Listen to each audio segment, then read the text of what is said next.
السلام عليكم، اهلا بكم طلبه وطلبات الصف الثالث الثانوي. سواء كنت عام او لغات، عندك مشكله كبيره في التحليل الكيميائي او الباب التاني للكيمياء التحليليه اللي هي الكواليتيتيف كيمستري او الكوانتيتيف كيمستري. الباب التاني بيقوم على ايه؟ بيقوم على ان احنا معانا السبستنس دي بنبدا نعمل لها انالايز او بنبدا نعمل لها تحليل. احنا عندنا نوعين من التحليلات، تحليل كمي وتحليل وصفي كيفي نوعي. التحليل الاولاني اللي هو الوصفي الكيفي النوعي بيعتمد على ايه؟ بيعتمد على اننا بنعرف المكونات بتاعت المواد ايه. المكونات بتاعت المواد بتاعتنا بتتكون على حسب المركب اللي احنا بنشتغل عليه، مركب عضوي او مركب غير عضوي. المركبات العضويه لما تيجي تدرسها في الباب الخامس بتعتمد على وجود مجموعه فعاله معاك. المجموعه الفعاله دي هي اللي بتبدا تدي المركب اللي معاك الخواص بتاعته كامله. المجموعه الفعاله دي بتكون عباره عن sum of element او بتبقى مجموعه من العناصر مرتبطه مع بعض بشكل معين، وبتاخد شكل او ركن في المركب بتاعنا وبتديله الخواص بتاعته. الخواص بتاعته دي ممكن نقول عليها خواص فيزيائيه، ممكن نقول عليها خواص كيميائيه. الخواص الفيزيائيه بتاعتنا زي الغليان والانصهار والذوبان، وجودها او الحاله الفيزيائيه بتاعتها بتبقى موجوده عامله ازاي. طيب الخواص الكيميائيه دي بتتقسم الى ايه؟ بتتقسم بقى الى درجه النشاط الكيميائي، يعني التفاعل بتاعها مع المواد الثانيه او المواد اللي حواليها في البيئه. ده بالنسبه للمركبات العضويه. القنبله بتاعتنا بقى اللي هي المركبات الغير عضويه. المركبات الغير عضويه عندنا ممكن تكون ملح بسيط، ممكن تكون مركب معقد. المركبات المعقده او المخلوطه على بعض عشان نقدر نفصلهم عن بعض، عشان نقدر نعمل لهم تحليل كيميائي صح او نعرف المكونات بتاعتهم صح، لازم نفصلهم عن بعض الاول. عمليه الفصل عن بعض دي بتتم بعده خطوات. الاجراءات اللي بتتم على الماده بتاعتنا عشان نبدا نشتغل عليها صح اسمها تحليل كيفي او تحليل وصفي او تحليل نوعي. التحليل بتاعنا ده يا شباب بيقوم على عده تجارب. بتعتمد على ايه؟ بتعتمد الماده بتاعتك دي ماده بسيطه ولا ماده معقده؟ الماده البسيطه بتتكون عندنا من جزئين، جزء موجب بيبقى اسمه كاتايون، وجزء سالب بيبقى اسمه انايون او انيون. الجزء الموجب بتاعنا ده بيبقى جاي من قاعده، او الماده بتاعتنا دي اصلا كملح بتتكون من تفاعل حمض مع قاعده عشان يدينا الملح بتاعنا. الجزء الموجب اللي موجود في الملح بتاعنا بيبقى جاي من القاعده، والجزء السالب بيبقى جاي من الحمض. طب انا ببدا اكشف عن الاحماض الاول ولا ببدا اكشف عن القلويات او القواعد بتاعتي الاول؟ يعني انا اقدر اكشف عن الانايون بتاعتنا اللي موجوده في الملح الاول، ولا بكشف عن الكاتايون او الكاتيون اللي موجوده معايا في الملح الاول؟ حضرتك الكاتيونات معقده في التركيب بتاعها وتبقى متداخله مع بعضها. معلش بس لحظه كده افهم معايا. الكاتيونات بتاعتنا دي بتبقى جايه من قواعد، والقواعد بتاعتنا اغلبها فلزات.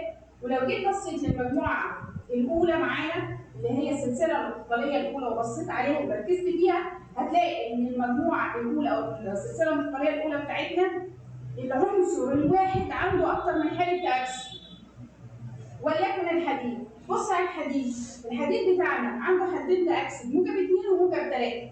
الحديد بتاعنا عشان يبقى مستقر او نقدر نقول ان الحديد بتاعنا ده في حاله استقرار اللي هي في حاله الثبات بتاعنا، يبقى الوضع النص ممتلئ للدي بيكون حاله التاكسد بتاعته موجب 3. وعندنا حاله تاكسد اساسيه اللي هي موجب 2. طب حضرتك حاله التاكسد اللي موجب 2 دي بتفضل وقت طويل موجود معانا؟ لا. طول ما موجود معانا في البيئه ظروف مساعده ان هي توصل لحاله 3 او موجب 3 بيبدا يتاكسد على طول.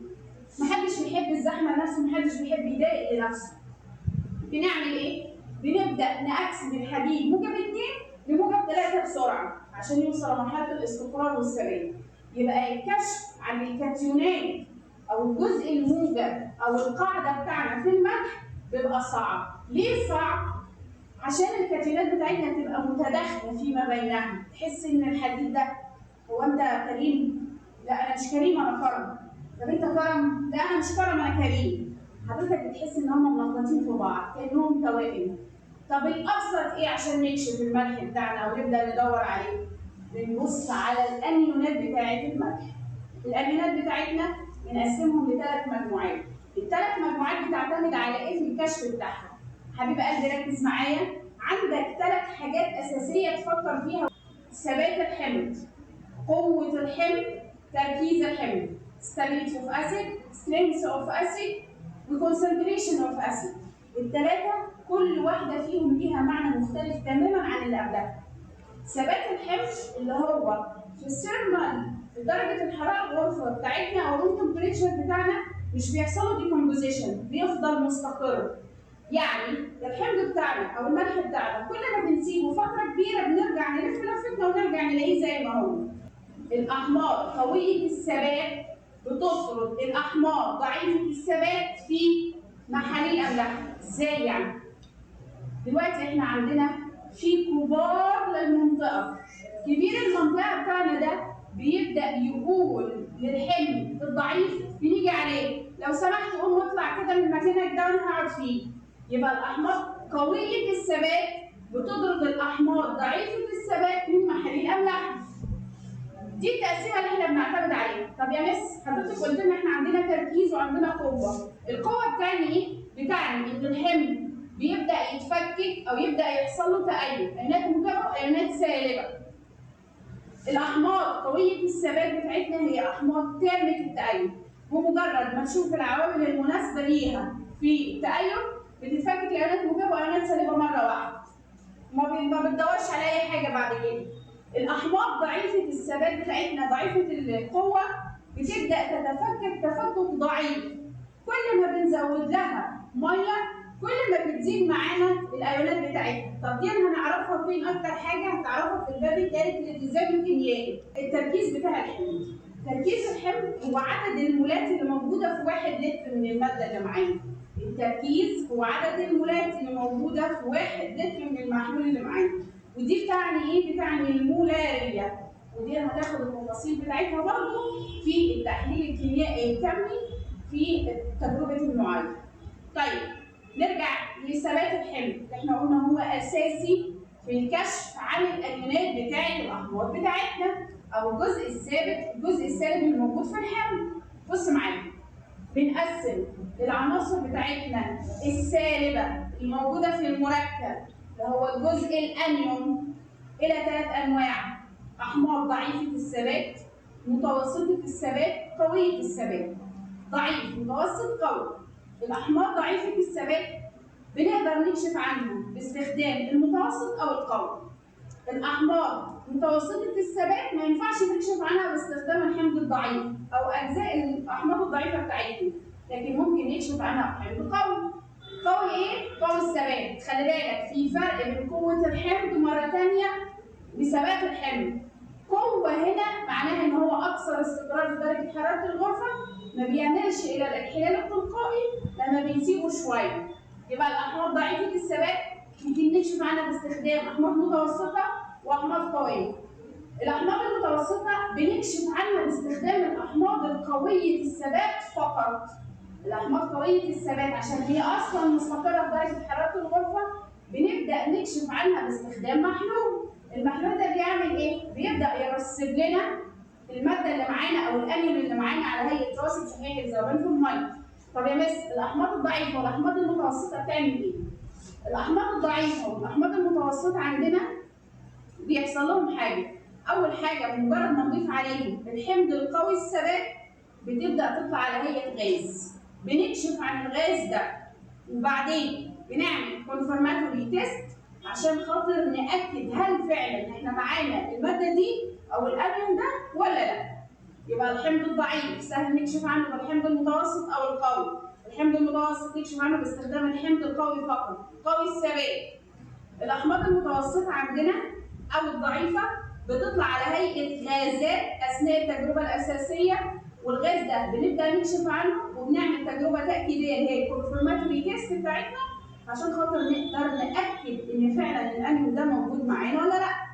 الاحماض قويه الثبات عندنا لان هي في درجه حراره الغرفه بتبقى قويه قوي، ما بنقدرش نسيطر عليها، مفيش حاجه اعلى منها نقدر نسيطر عليها بيها او نقدر نطلعها على هيئه غاز، فبنستخدم لها محلول ملح.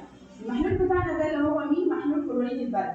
المجموعه الاولانيه اللي هي ضعيفه الثبات، مجموعه حمض اللي هي البكلوريك المخفف. بنكشف عن مين؟ كربونات بيكربونات، وبعدين كبريتيد، كبريتيت، سايوكبريتات، وفي الاخر خالص معانا نيتريت. خلي بالك انا بقول نيتريت مش نترات. خلي بالك انا بقول كبريتيد وكبريتيت عشان كل واحد فيهم عنده رمز مختلف. مجموعه حمض الهيدروكلوريك بتكشف عن كبريتيد، كبريتيد، سايوكبريتات، نيتريت، كربونات، بيكربونات. طب المجموعه الثانيه مجموعه حمض الكبريتيك المركز الساخن، بنسخن اثناء التفاعل الكيميائي بتاعنا او اثناء التجربه الاساسيه، بيكشف عن 4 املاك معانا. المجموعه الثانيه مجموعه حمض الكبريتيك المركز بتكشف عن الكلوريد، البروميد، الايودين والنترات. طيب المجموعه الاخيره معانا وهي مجموعه محلول كلوريد الباريوم بتاعنا، بتكشف عن حمضين والحمضين قويين الثبات، شق الكبريتات وشق الفوسفات، شق الكبريتات وشق الفوسفات. وبكده نقدر نقول ان النظري بتاع التحليل الكيميائي الوصفي خلص. تابع معايا وركز، هتلاقيني بقول لك كل التفاصيل اثناء التجارب بتاعتنا. ما تروحش بعيد.